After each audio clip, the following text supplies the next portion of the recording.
Құрметті достар, сонымен біздің көптен күткен 4-ші кезеңде келіп жетті. Жалпы Қасиет, 3-ші кезеңде біз не істедік? Яғни біздің қатысушыларымыз. Иә, біздің қатысушыларымыз 3-ші кезеңде әрине кәжекей тікті ғой. Ал енді 4-ші кезеңде не күтіп тұр деп ойлайсың? 4-ші кезең ба? Мүмкін менің шапаным шығар. Қасиет, сен әлі қоймағансың ба? Енді не істеймін, маған шапан тіктіру керек болып тұр шынымен, ол шеберлердің қолынан. Қазір қай кезең? Қазір 4-ші кезең. Бұл сенің өзіңнің проблемаң, оны өзің шешіп ал. Құрметті көрермен, дәл қазір біздің қатысушыларымыз 4-ші кезеңде кәжекейдің ішінен киетін ақ көйлекті тігетін болады. Жалпы біз сол ақ мата секілді қатысушыларымызға ақ ниетпен сәттілік тілейміз. Себебі қазір 4-ші кезең бұл соңғы шешуші кезең, және де 100-ден жүйрік, 1000-нан тұлпар анықталатын сәт. Ал енді жас тігінші деген атақты кім алады екен? Оны бірге тамашалайық. Әлде 5-ші кезең қып шапаным тіктіріп жүре салайын ба? Доғар болды. Біз бастаймыз. Құрметті көрермен, сонымен дәл қазір бізде ақтық кезең, яғни ең соңғы 4-ші кезең. Біздің қатысушыларымыз өте креативті дүние жасап шығады. Ол не деп отырған шығарсыздар? Толығырақ тәлімгеріміз Нилуфар ханымнан білейік. Жалпы Нилуфар ханым, біздің осы қатысушыларда қандай тапсырма күтіп тұр, және де жарыстың шарттары қандай, соны толық айтып өтсеңіз. Бізде 3-ші кезең бойынша кәжекей болатын. Енді сол кәжекейге арнайы киілетін ақ көйлек тігіледі. Соның образына сай әдем кәжекеймен бірге киюге арналған болу керек. Біз ол үшін русский атлас матасын алдық, 4,5 метр беймалал жетеді деп ойлаймын қатысушыларға, қандай образ шығарса да. Енді қатысу кезеңіне келетін болсақ, қатысушыларға 3,5 сағат берілетін болады. Әрине оған қоса базовый основада қоса берілетін болады. Ендеше құрметті көрермен, мен де дәл осы ақ түсті мата секілді ақ ниетпен қатысушыларға жарыста жеңімпаз болып тіледім. Ендеше 4-ші кезең басталды.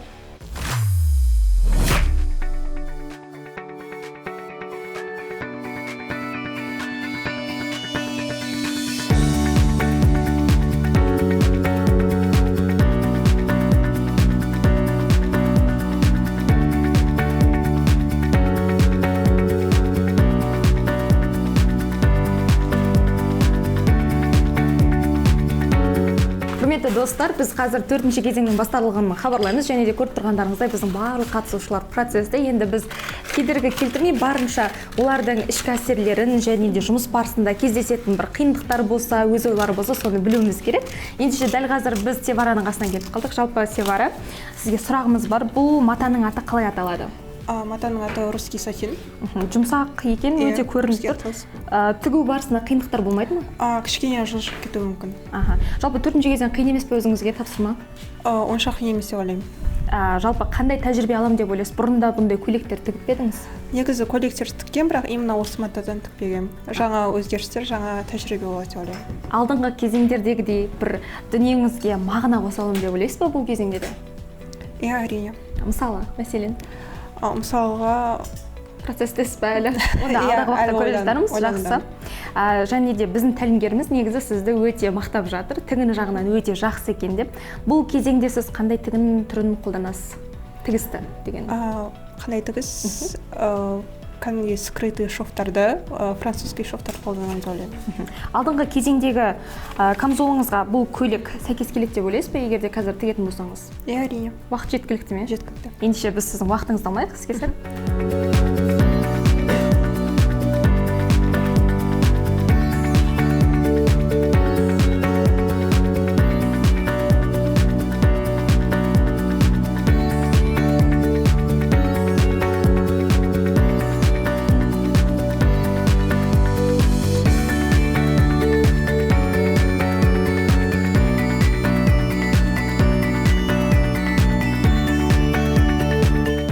Достар, біз қазір ең тәжірибелі және де барлығына өзінің қолынан келгенше көмек беріп жатқан қатысушымыздың қасына келіп қалдық. Оның есімі Нұргелді. Әрине, көріп тұрғандарыңызда процесс барысында енді өзіне бірнеше сұрақтарды қояйық. Жалпы Нұргелді, сіздің өте бұл салада тәжірибеңіз бар екенін байқадық. Тәлімгердің өзі де мақтап жатыр.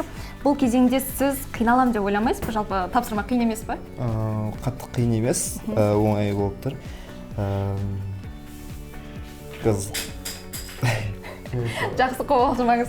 Онда не айтамын деп қалмай. Ендеше алдағы уақытта егер жеңімпаз болып кетсеңіз, қыздардан басып озу сіз үшін бір ұят емес пе?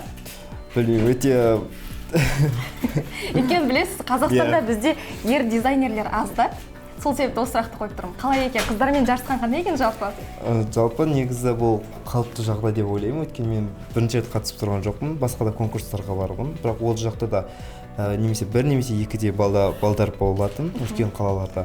Но бұл жақта жалғыз бала болғандықтан білмеймін, кішкене Қобалжу бар дейсіз қобалжу бар, иә. Әдетте негізі қыздар дизайнер ғой, олар қайта ер адамдар олардан кеңес сұрау керек. Ал бұл жерде қалай болып жатыр? Сізден кеңес сұрап жатқан жоқ па? негізі Айта беріңіз солай. ну кішкене Менде шынайы эмоция десеңізші. Құрметті көрермен, бізде бұндай жағдай орынды болу керек, өйткені біз реалити жобамыз. Бұл Нұргелдің шынайы реакциясы демек, сіз көмектесіп жатсыз ғой. Иә. Үндеме бұл келісімнің белгісі демек, иә. Жалпы, егер де бұл көйлекті жасайтын болсаңыз, оны жаңа үшінші кезеңде жасаған камзолдан бөлек те киюге бола ма? Иә, бөлек киюге де болады. Вечернее платье, типа бөлек шығып деген сияқты. Демек, сіз заманауи нұсқа жасап шықпасыз ба? Енді үшінші кезеңде сіз мынау жағасын айттыңыз, ерекше фокусты бөлдім деп. Бұл кезеңде сіз қай жерін ерекшелеуі мүмкін деп айта аласыз? Бұл кезеңде мен тоже несіне беретін шығармын, алдыңғы бойға, жағасына. Ода бірақ жағалы болмайды, алды более ойықты болады.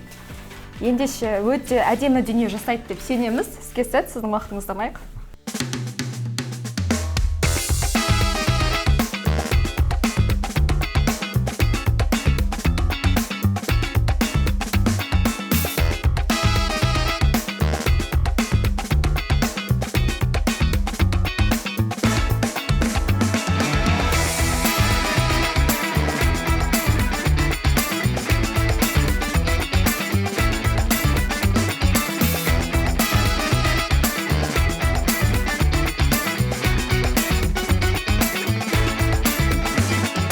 Құрметті достар, біз дәл қазір ең жас қатысушымыздың жанына да келіп қалдық. Есімі Наргиз. Енді жалпы Наргиз, бұл салада сіздің әлі де жас маман екеніңізді, енді қалыптасып келе жатқаныңызды білеміз. Өткен сұхбат барысында да айтып өттіңіз. Жалпы 4-ші кезең қалай болады деп ойлайсыз? 4-ші кезең енді бір қызықты кезең болады деп ойлаймын. Алдыңғылары сәл қиындау болған сияқты, енді бұл жолы уақытқа қарай әрекет етеміз деп ойлаймын. Жалпы регламент жеткілікті ме сізге?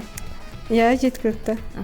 Енді өзіңізден басқа да қатысушылар үлкен бұл жерде. Олардан бір ақыл кеңес сұрау болып жатыр ма? Өйткені бұл жерде тек қана жарыс емес, тәжірибе де алмасыздар, орта табасыздар. Иә, барлығынан сұрап жатырмын. Маған көмектесіп жатқандарына да рахмет. Мен мына жерде сұрайын дегенім, қазір сіз қай бөлігін жасайын деп жатсыз көйлектің? Мен бірінші етегінен бастайын деп жатырмын. Өйткені ол үлкен және оңай менікі. Менің моделім оңай болғандықтан мен бірінші етектен бастауды жөн көрдім. Енді басқа қатысушылардан ерекшелейтін қандай бір деталь қосасыз көйлекке?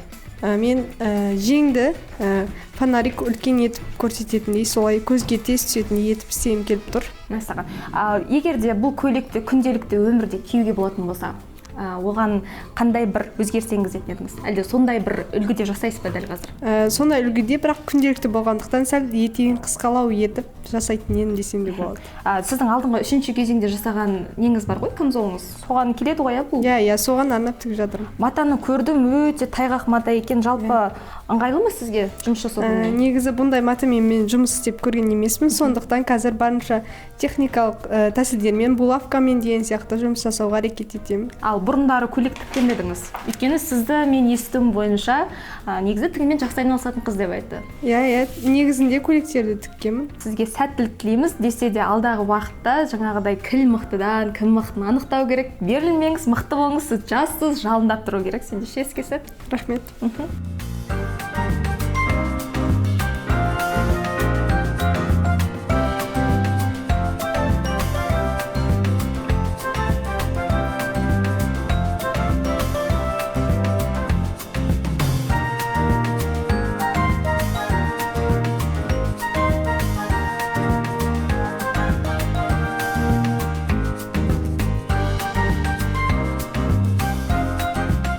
Құрметті құрметті достар, біз қазір Нилуфар ханымның қасында тұрмыз. Жалпы 4-ші кезеңге де келіп жеттік. Ақтық кезең кім мықтыдан, кім мықтының анықталатын сәті, ең мықты, креативті жас тігіншімізді анықтайтын боламыз. Енді Нилуфар ханым, дәл қазір мен сізден осы 4-ші кезең бойынша сұрайын деп тұр едім. Жалпы бұл кезең біздің қатысушыларымызға қиын емес па? Себебі яғни алдағы 3 кезең бойынша олардың сұхбат алған кезімізде бізде кейбіреу бірінші рет, кейбіреу бұдан да алдымен тіккенмін десе де сәл қиын болды, уақыт жағы жеткіліксіз деп жатыр. Сіз не айтар едіңіз осы тұста? Әрине, жаңа айтып өткенде 4-ші кезеңде бізде ең қиын сложный кезең деп ойлаймын. Өйткені 1-ші, 2-ші, 3-ші кезеңге қарағанда, мысалы біз 1-ші кезеңде бас киімді тіккен болса, одан кейін 3-ші кезеңде кәжекей тіккен болса, жең мәселесі енді келіп тұр. Бізде 4-ші кезеңде, яғни көйлек болғанса, оның жеңі болады. Жең жасау кезінде азғантай қиындықтар тудыруы мүмкін қыздарға. Енді кім қалай екені енді анық болады. Одан кейін біз замок және резина бердік. Замок тігетіндер енді замок тігетін кезде азғантай қиындық туындауы мүмкін деген өзімнің жобам бар. Ары қарата уақыт көрсетеді, кім қалай өзінің шеберін көрсететін болады. Енді мынандай бір сөз бар ғой қазақта, жалпы сөзіне қарап адамды тануға болады, оның қандай адам екенін. Енді біз бұл жерде тігіндеріне қарап, жас тігіншіні анықтай аламыз ба бұл жерде дәл қазір? Оның жұмыстарына қарап, мысалы бұл тәжірибелі, не болмаса білікті жас тігінші болуы мүмкін деп. Дұрыс айтасыз, жаңа сөзіне қарап деп жатсыз ғой.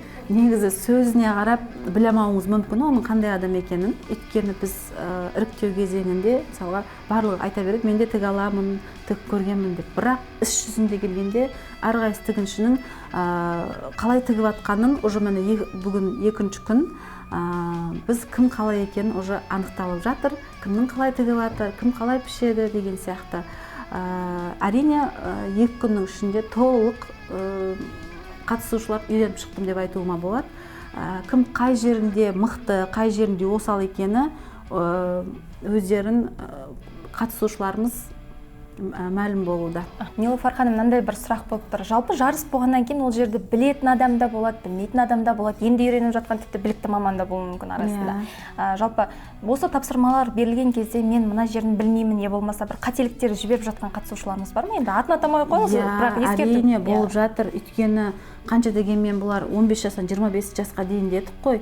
Енді жас ерекшеліктерін ескеретін болсақ, оларда мысалға әлі мүлдем матамен жұмыс істеуді білмейтін қатысушыларымыз да болды. Лекалды қалай дұрыс орналастыру керек, одан әлі хабары жоқ қыздарымыз да бар. Енді алдағы уақытта бұл конкурс оларға бір жағынан тәжірибе жинау да болып жатыр деп ойлаймын. Біраз нәрсені өздері көріп, біліп, үйреніп алатын деген ойдамын. Ендеше Нилуфар ханым, сізге де рахмет. Қатысушыларымызға осылай бағыт-бағдар беріп, қатесін туырлап, барлынша көмектесіп жатқаныңызға және де осылай тәлімгер болып жатқаныңызға. Құрметті көрермен, біз уақыт алмайық, өйткені біздің жас тігіншілеріміз өзінің жұмысын ары қарай жалғастыру керек.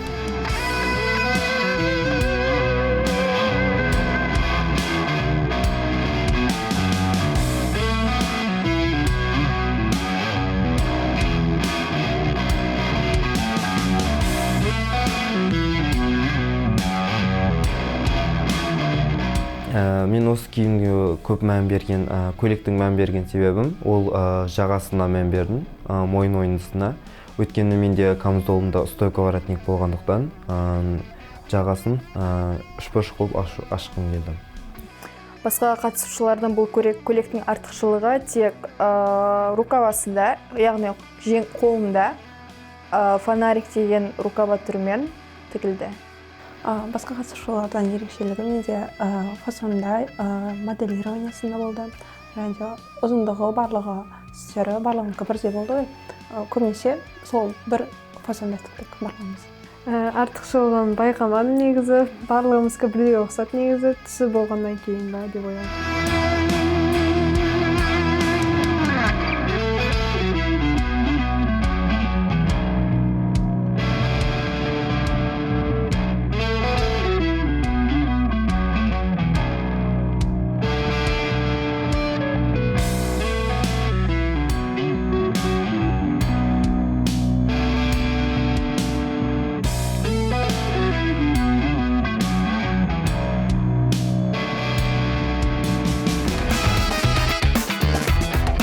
егер бас жүлдені алатын болсам, ол қаражатқа мен тігін машинасын алатын едім. 300 мың теңгені мен қазіргі таңда өзім оқуда ақылы түрде оқимын. Соған құйсам ба деген ойдамын. Оқуыма жұмсағым келеді.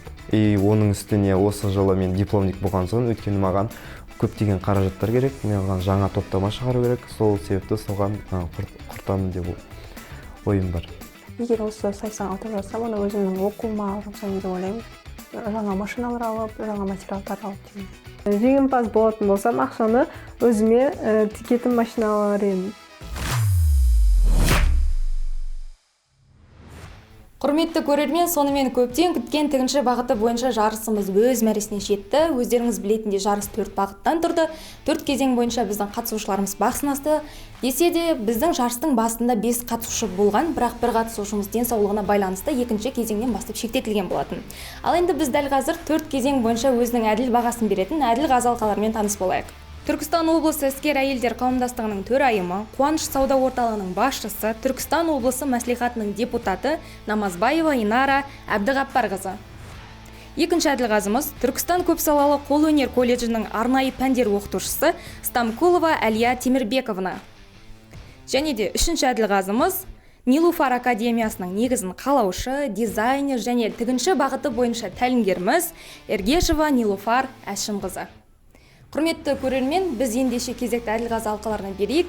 Біздің қатысушыларымыздың осы жасаған қолөнерлерін бағалайтын болады. 4 критерий бойынша бағаласаңыздар, біріншісі бізде креативность бойынша, қандай креативный, одан кейін пішімі дегендей, одан кейін критериіміз технология жағынан тігістеріне қараймыз. Тігістер қалай тігілген, түзу тігілген ба, олар қандай қолданылған заттары, соларға мән береміз. Одан кейінгісі конструкция жағына мән береміз. Одан кейін жаңағы аккуратностьқа и уақытына мән берсек.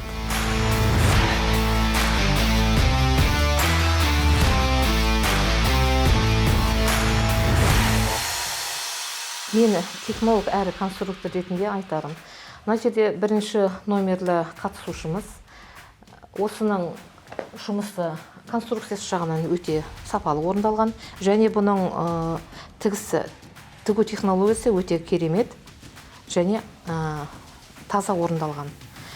Біріншіңкі. Бірақ бұда креативность жоқ, яғни бұда әдемі өрнек салу немесе безендіру жұмыстары жоқ екен. Екінші, біздің екінші қатысуымызда бұл таза, бұл докер емес, таза бөрікті жасаған сияқты. Бұның докердің элементтері жоқ, бұның артында жаңа кішкене резина болу керек еді, және кішкене мына жер ашық болу керек еді. Бірақ креативность, яғни мына жерде өзінің қолынан келген несін орындаған, жаңағы зигзагпен орындаған, болғанда біраз уақыт кетеді. Бірақ ешқандай мынандай жаңағы не жоқ, негізгі элементтері жоқ. Бұлай таза орындалған. Үшінші орындаушымыз бұл креативность қолданған, бұл тіпті жаңағы мына жерлерінде жаңағы бірінші элементтерін жасаған, бірінші элементтер жаңағы бетіп неғылған, ысылған элемент қолданылған. Одан кейін бар джинседі бетіп алып өріп жасалған, тегіне не жасалынған, ою жасалынған. Жалпы несі креативность бар, бірақ бұда технологияны жақсы сақталмаған, қарап тұрсаңыз төбесінде бүріп қойған. Одан кейін ең үлкен қателік бұл артында жаңа резинаның қатты болмаған. Енді мына жерде мына кісінікі, бұлда докер былай өте жақсы орындалған. Бұда несіне, мынау қайырмасына ою өрнек жасалған. Сонымен қатар жаңағы оюдан сәндік элементтер жасалған. Тігілу сапасы да жақсы орындалған. Бесінші қатысуымыз бұл таза докерді жақсы пішкен, конструкциясы дұрыс, және оның қайырмасын жақсы орындаған. Тігілу сапасы жақсы, бірақ бұда ешқандай креативділік жоқ. Тіпті бұған неде сәндік элементтерде бетіп мына біріншідегі сияқты сәндік элементтерді басқа жіппен берсе болатын еді. Онда ерекшеліктер жоқ. Енді әрқайсымыз өзіміздің әділ бағаларымызды берейік. Нөмір бірінші қатысушымыз 12-24-те бітірді, екінші қатысушымыз 12-24-те, үшінші қатысушымыз 12-27, төртінші қатысушымыз 12-24, бесінші қатысушымыз 12-28-де бітіріпті. Енді бұл жерде жалпылама қарайтын болсақ, 1, 2, 4 номерда қатысушымыз бірінші бітірген, бір уақытта бітірген болып тұр.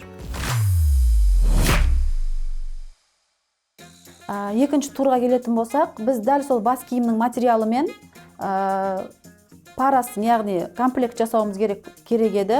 Оған бізге жамылғы десек те, немесе жаңағы жилет десек те келеді. Мен сіздерге сапаларын айтсам, мына кісі несін жасалған, әдіптеген киімін, бірақ әдіптеген кезде әдіптерін ең болмаса жаңағы 0-ға дейін қайтару керек еді, мына жерде ол 0-ға дейін қайтарылмаған, мынаның бәрі неғылып тұр, сыртқа теуіп жақсы көрінбей тұр. Бірақ мынаның фасоны өте әдемі, қарап тұрсаңыздар. Бірінші мынау тұрған алдындағы екі вертикаль сызықтар адамды арғы етіп көрсетеді. Өте керемет креативтілік мынада бар. Одан кейін барып мынау жаңа иықты сәл кеңдеу көрсетеді, мына белін өте кішкентай жаңа жіңішке белет көрсетеді. Мойындағы, мойындағы мынау жасалынып тұрған отделкасы да өте әдемі керемет ұнап тұр. Дұрыстауы мынау сияқты. Бірақ бұл жерге енді ол әркім өзінің фантазиясы ғой. Енді бұндай накидка болғаннан кейін мынау валанды мүмкін бір жағына қойған дұрыс болар ма еді. Мынау симметрия уже мынандай жаңағы молодежный, мынандай валан киімдерге, бохо стильдегі киімдерге мұны әдемі көрінбейді. Үшінші енді бізге, бірақ сонда да болса, ішінен салыстырмалы түрде қарағанда мұнаңғы дұрыстау болып тұр. Үшінші мына қыздікі ұнап тұр, бірінші орындағы. Жаңағы сәні жөнінде. Сәні осыныкі дұрыстау болып тұр. Енді төртінші валан болса да, мына дұрыс бітпеген болса да, мынаған қарағанда мұнаңғы жаңағы не дейді ғой, минимализм стилінде жасалған сияқты мына жерде жай ғана сызып көрсете салған. Бұл тек шеттерін зигзагпен өңдеген және шеттерінен шашақ шығарған, оған да біраз уақыт кетеді. Соңынан келіп қарап тұр. Бұл енді өзінің креативтілігін көрсеткен, бірақ өте әдемі қолданбаған. Ең болмаса осыларды әдемілеп сызып, белгілі бір элемент немесе өрнек ретінде көрсетсе, онда дұрыс болар еді. Бірінші қатысушымыз 17-25-те аяқтаған, екінші қатысушымыз 17-33-те аяқтаған, үшінші қатысушымыз 17-38-де аяқтаған, төртінші қатысушымыз 17-30-да, бесінші қатысушымыз 17-32-де аяқтаған. Негізгі бізге берілген уақыт 17-30 болатын. Біздің үшінші кезегіміздегі тапсырма, яғни бізде велюрдан тігілген кәжекей болатын. Бұл критерияларға сүйенетін болсақ, уақытқа қарадық, одан кейін моделированиясы, қалай моделін дұрыс шығару, әрқайсысы өзі ойындағы моделін шығарып, тігіп шығару керек еді. Одан кейінгісі ішкі тігістеріне технологик жағынан қарайтын боламыз. Яғни тігістері қалай, оверлок салынған ба, салынбаған ба, ол обработкалар қалай, соған мән беріп, баға берулеріңізге болады.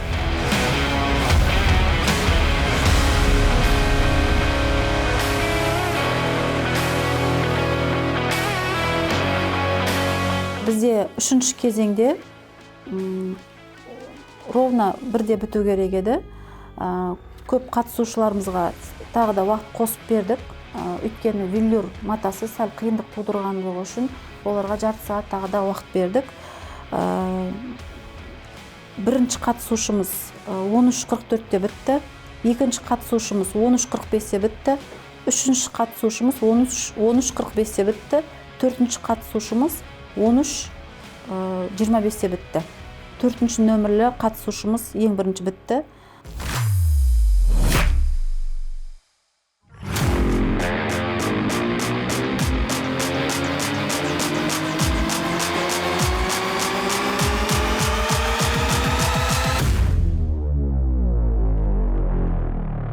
Төртінші кезеңде бізде ең бірінші біткен қатысушымыз, төртінші қатысушымыз ең бірінші бітті. Одан кейінгі біткен қатысушымыз, үшінші нөмірлі қатысушымыз бітті.